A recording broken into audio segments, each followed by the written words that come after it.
Hello and welcome to this, which is the first in a short series of videos entitled What Questions Need to Be Asked About the History of the BBC. Now, the BBC is one of the oldest and biggest of national broadcasters, and its powerful influence has often been underlined. Over the decades, it has become a symbol of British influence on the world, as well as a much-loved public service of which many British people are proud. Although the 2012 opening ceremony of the Olympic Games in England, an opportunity if ever there was to tell the world what British people were proud of, concentrated on the National Health Service and popular music, and British humour, it might have included the BBC in that list of things that the British people are proud of. And indeed, the recent songs, and this is a 21st century song by Mitch Benn, which was written in response to proposals to reduce the influence of the BBC or reduce the budget, or maybe even discuss the question of privatising the BBC. This song, I'm So Proud of the BBC, which you can find on YouTube easily, it seems to many much more than just a humorous song.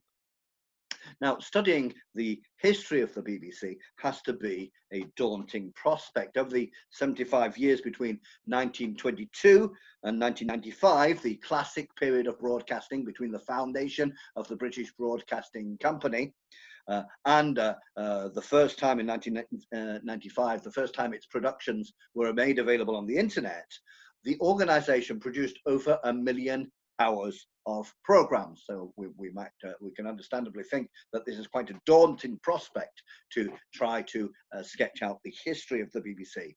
One of the BBC producers, Hugh Weldon, liked to say that the BBC was the sum of its programs, no more and no less. But this immense number of programs makes generalization hazardous, and the examination even of some kind of representative sample extremely difficult, even once one has divided productions into genres of programs, as we traditionally do to help us to study popular culture. So you have here just a quick search on the internet for BBC One BBC One programs from the 1980s, and you already find yourself with, if you just stick to one program and one decade, and you already find yourself with a very large number of well-known programs, and these are only the well-known ones. So you see the soap opera EastEnders, the sports classic Match of the Day, and a series of sitcoms and so on and so forth, from Are You Being Served to the Two Ronnies and children's programs like Blue Peter. And so in any case, just to illustrate that there are really far too many to look at. Fortunately, a wide selection of the work does survive, in particular in television drama, in comedy, and in documentary. Thousands of programs can be accessed online on YouTube or similar platforms, and the entire scheduled listings from the 1920s on are now available to browse. This is the BBC Genome Project, which, based on the weekly magazine launched very early in the 1920s, sorry, 1923 to be correct. This project lists all the listings of the television program schedules from these 100 years almost of programming, and certainly you can go there to get some sort of idea of what's going on. And here you come to a particular skill that historians often need, and in particular historians of popular culture, and that is how to browse and get an impression from an enormous amount of information, because if you begin at the beginning and read towards the end, you're not going to get there, and you're not going to get what you want. So I do recommend you have a browse around the BBC Genome Project. You can see here that you have for every year the radio times, and if you click on the year, you can then get each issue spelled out for you, if laid out for you. Although I think for the more recent years, you only get a summary and not the entire digitized magazine. These magazines can be useful to browse through. You see the adverts, for example, which are adverts for radios or for televisions later on. Although it's called the Radio Times, it's the BBC listings magazine, and they do have television in once they come along. Indeed, during part of the classic period we're looking at, a family had to buy every week the Radio Times to have the BBC list of programs, and the TV Times to have the ITV list of programs. And this lasted for quite a long time. Although, of course, the daily newspapers would have all of these going on. So there you go. That's the online collection of the Radio Times. Interestingly enough, when you go in there and you click on the individual years and you want to read what was in the Radio Times, that is to say the program listings, but also some comment articles or reviews and so on, then you get warned this historical record contains material which some might find offensive. Do you want to cancel? Do you want to continue? And this is an interesting reminder that many of the things which we find objectionable today, and particular very large amounts of, or indeed regular amounts, perhaps not large amounts, regular amounts of racist comment and sexist comment were very much present in broadcasting as in the rest of society. And if you do go in, for example, here we have the issue from February 1929, and then we have a list of the things which you could see if you were there. I wonder how much of this I could read. There's a military band concert you can have, your chamber music, and various other things. I think that's a what's the word? A play as well, a theatre play as well. So these kind of things, and even by browsing through, or just browse through the first couple of issues of each decade, you will get an idea of what the BBC has been doing this last hundreds of years or so. Nevertheless, given such a huge corpus of programmes, in addition to the stories and the archives of the BBC's countless leaders and underlings, it is clear that we cannot simply let the archive speak for itself, as historians occasionally say we should, although they're normally talking about very, very many centuries ago when the archives are much, much smaller. So this brings us to the question which I wrote at the beginning of this video, and that is, which questions need to be asked? And indeed, for a historian, historians can be defined by the kind of questions they choose to ask. And indeed, finding good questions is the hard part of being a historian. Finding answers is relatively easy compared with finding good questions. So which questions are made a priority depends, as always, on the motivations of the historians. Now, since the BBC is so universally a symbol of Britishness and a source of pride for many UK citizens, it is easy to imagine patriotic histories asking, why did the BBC get it right? Whereas other political commitments would obviously put forward different interrogations, feminist, socialist, or anti-racist, perhaps. Kate Murphy's book, Behind the Wireless, A History of Early Woman at the BBC, asked, for example, what the true role of women in the 1920s and 1930s was. Reacting to the dire situation of the existing historiography, as she says, one of the reasons why the image of the BBC is so masculine is because the preponderance of memoirs of former employees, all men. It is these accounts, these life stories, coupled with the masculine orientated BBC documentation, which form the background of most research. So she's complaining that most historians tend to write a history of the men in the BBC because that's what the archive, that's the biggest section of the archive shows.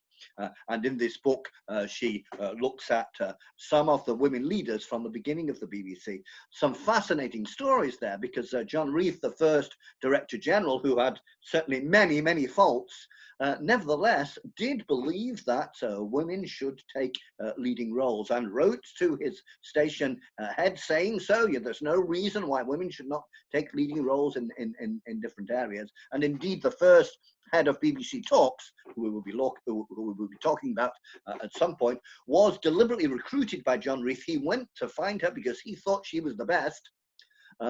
which is interesting because in many other ways he was much more traditionalist.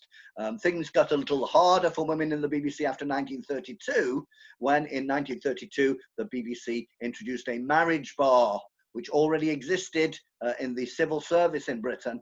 And a marriage bar is very simple. You may work as a woman for the BBC, but if you get married, you are expected to resign. And people did, and women did resign. Now, they might have resigned because they felt under pressure to do so, or they might have resigned because they agreed with the ideology. It was very, very common at the time that the role of a married woman is to be at home, looking after the children, and so on, whereas a single woman has a different role. Yes, so the question of which questions to ask began there. Now, what I'm going to do is look at in a series of currents of historical exploration, different kinds of history, if you like, and see what sort of questions they might suggest. And so by the end of this video, or probably the next one as well, because I can see it moves quite fast and I want to do a series of half-hour videos, by the end we will have a long list of possible questions, because as I already pointed out, opening questions is often at least as important as answering them. So let's begin with political history. Now, if I'm going to go through the list: political history, social history, history of representations, cultural history, and so on, I would like to emphasize before I begin that these are not really supposed to be completely separate, but they are currents of thought. They are things which different groups of historians concentrate on, and therefore that's a handy way of approaching the question. So let's begin with the question of political history. What might people whose priority is political history have to ask about the history of the BBC? Well, radio and television broadcasting hold a particular place in the policy priorities of democratic governments, whereas in the West it is generally considered inadvisable or even shocking to publish state-controlled newspapers. It is normally thought that public control of some television and radio channels is healthy and necessary, and even in the most neoliberal of countries like the United States, there is a very significant public sector. It would be interesting to speculate as to why this is the case. In any case, questions relating to political history deserve an important place in our studying. By what mechanisms did governments influence the BBC, given its nominal independence? How successful was this influencing? To what extent can BBC programmes in time of war or crisis be considered to constitute government propaganda? These are questions that we would be wanting to ask ourselves. So if we look at Churchill on the BBC during the Second World War, then we might ask how much real independence the BBC had in wartime, and was this different from in peacetime? Of course, you imagine that the answer is right, and certainly the BBC did very much cooperate with government, and even against some resistance inside the BBC. Some people, some journalists inside the BBC, thought that thought that the BBC was following too closely government priorities. Nevertheless, the government finally decided during the Second World War not to take over the BBC. There was no direct day-to-day government control. And that is an interesting aspect of the history of the First World War. If you take another example, the Suez Crisis in 1956, which cannot be said to be Britain's or France's, indeed, finest hour, when Britain and France organized with Israel to invade Egypt in order to put pressure on the nationalist president Nasser, and they lost. That is to say that the Egyptians won, not the military conflict, but the political conflict. What was the attitude of the BBC at this time? And well, you can just you can imagine, and there are writings about this, but you can perhaps imagine what kind of thing it has.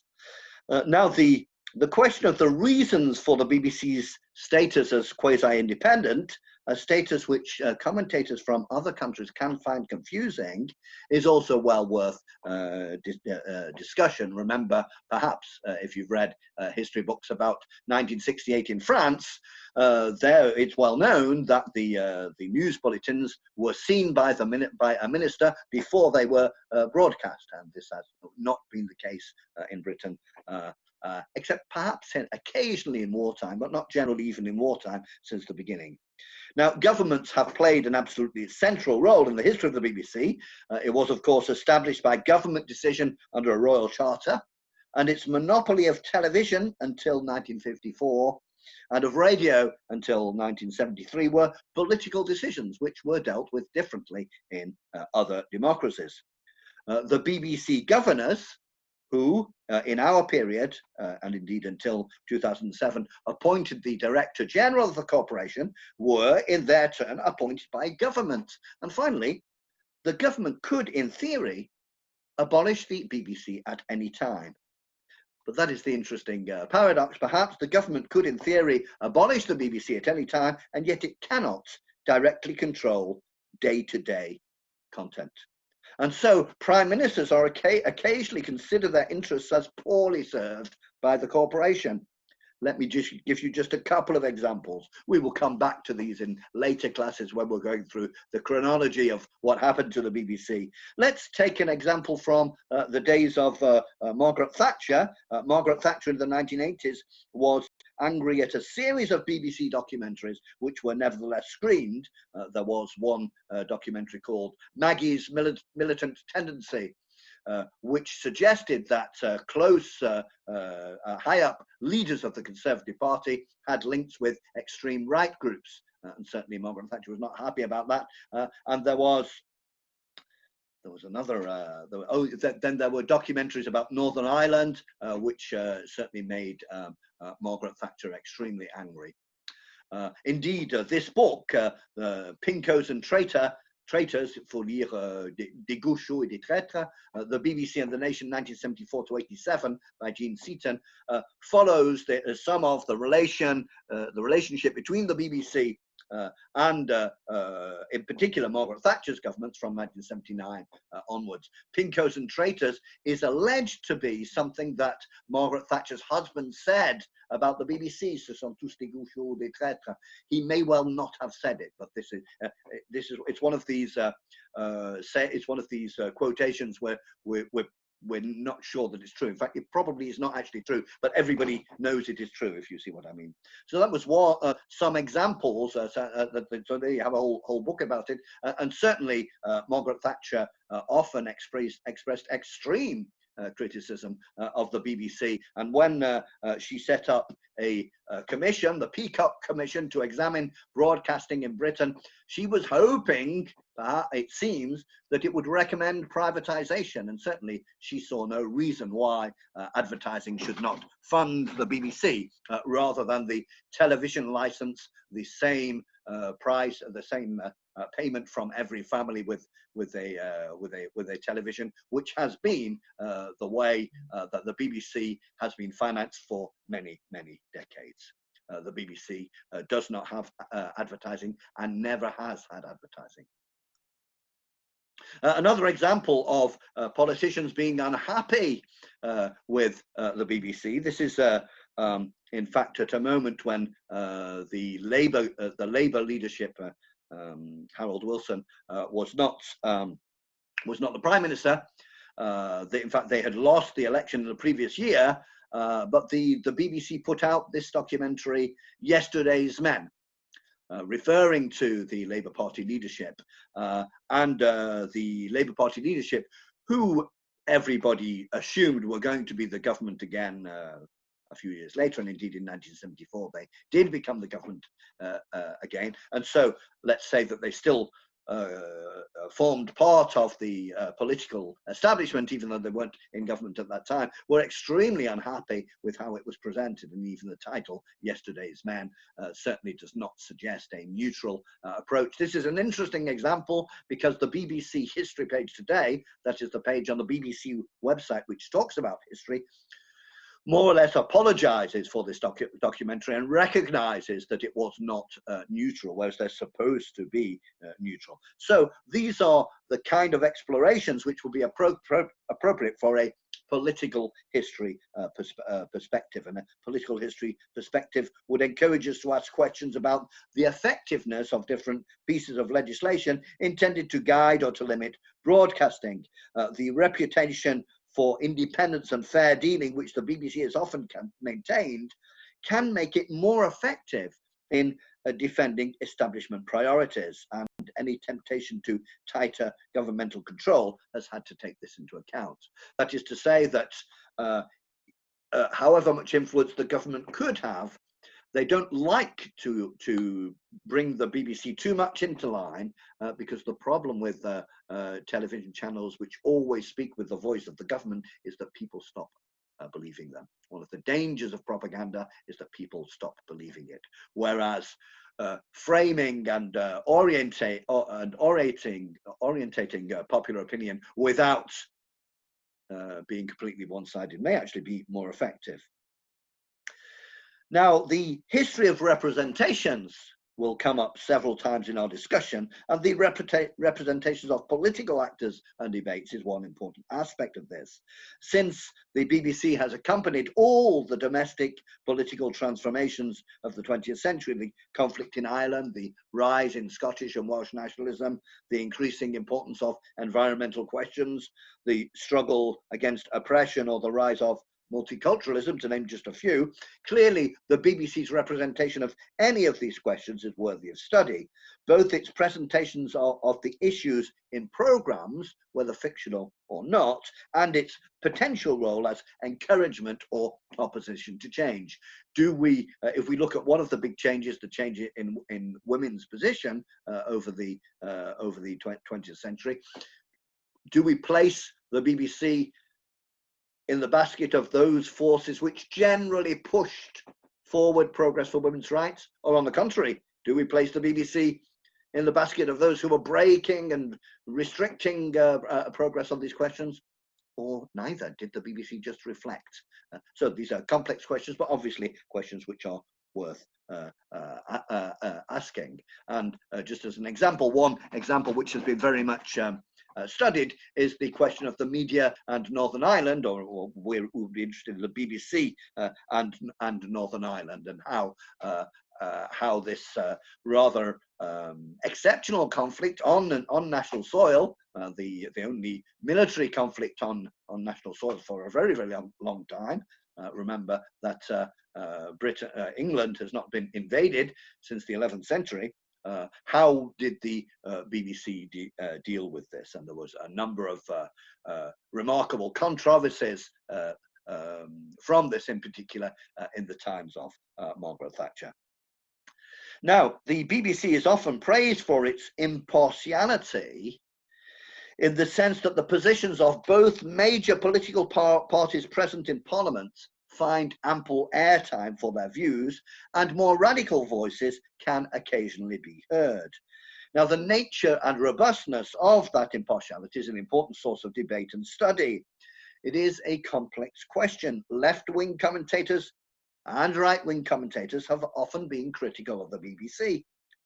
Right-wing commentators have often claimed the BBC has shown itself to be to the left of the Conservative government on social issues, homosexuality, education, women's rights, etc.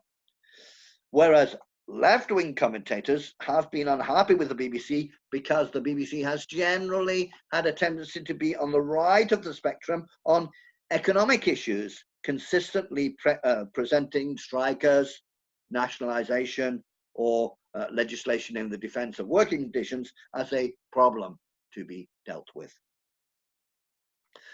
Many of these criticisms are brought out in this book, the BBC, a recent book, The BBC Myth of a Public Service, which is a very interesting book because it's extremely critical, the myth of a public service, extremely critical for BBC, and nevertheless has been very well received and is respected even by people who don't agree with them. Indeed, the official historian of the BBC recommended reading this book along with other books as has a well-argued, if adversarial, view of what the BBC is. Now, apart from the BBC, there are also political considerations to apply to the general effect of broadcasting on people's view of the world. What does television do to people? What do people do with television? And similarly for the radio. Now, this question has been at the heart of cultural studies as it has been developed since its origins in Birmingham University in the United Kingdom in the 1960s. I just want to look briefly at what questions would cultural studies as an intellectual current tend to bring up for the examination of BBC history. Now, one priority of cultural studies is the understanding of how power is exercised through complex cultural practices. That is, how is power exercised through the television? There are a series of different theories and ideas about that, from the one extreme where some thinkers, we will look at some of them in later classes, are saying, well, yes, the television, we are manipulated by the television, we are manipulated by the media. The media puts things out and we just swallow it whole. And on the other hand, thinkers are saying, no, there is a negotiation going on.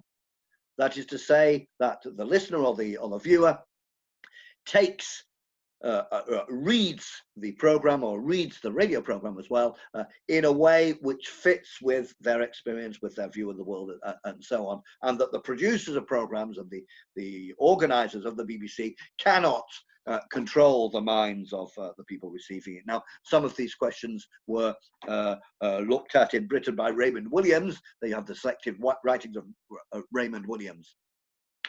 Just a word about the books which I am showing to you. I understand that very often you won't have time to read them.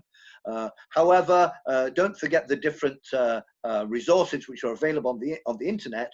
You could probably quite easily find a shorter article summarizing Raymond Williams' views on television, or a YouTube video, an interview with Raymond Williams, and so on. There's generally ways of getting important sections of what is said in these books without reading them from beginning to end. Indeed, you're unlikely to be able to read many books about the BBC because, as I understand it, it's not the only subject on the program. France too has had its contribution to the study of television, and most well known, Pierre Bourdieu, who wrote this book Sur la télévision. Now, this one I do recommend because it's very short. In fact, it's a small book, even though there's two. It's actually an essay on the television. Now, Pierre Bourdieu's work on television, particularly on television news, emphasized how the emphasis on the spectacular and on the event obscures truths about society. Everyday suffering in the workplace or in the family does not appear on the 9 o'clock news, whereas when workers go on strike, this is news. The construction of what news is and what news is not has an ideological and therefore political effect. Although I should say that the work of Pierre Bourdieu and some others tends to concentrate on news programs and documentary programs, whereas this might be a little out of balance if you think that most of what people watch on the BBC is not news and documentary.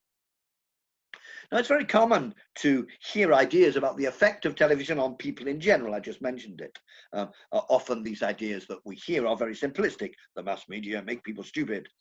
Now, their intellectual heritage can be traced back to Theodor Adorno, who claimed in the 1930s that the culture industry decided what people would like and made them like it, while transmitting nothing of cultural value. These analyses are little followed by researchers today, but have a certain amount of support. Here's a book about Adorno on mass culture. Writers, other writers like Postman, during the period that we're looking at, lament similarly that television culture by nature must corrupt culture and information in a way that print culture did not. So it put forward the idea that books are superior to television programs. And here is his book, Amusing Ourselves to Death: Public Discourse in the Age of Show Business. This is just one example. There are many more.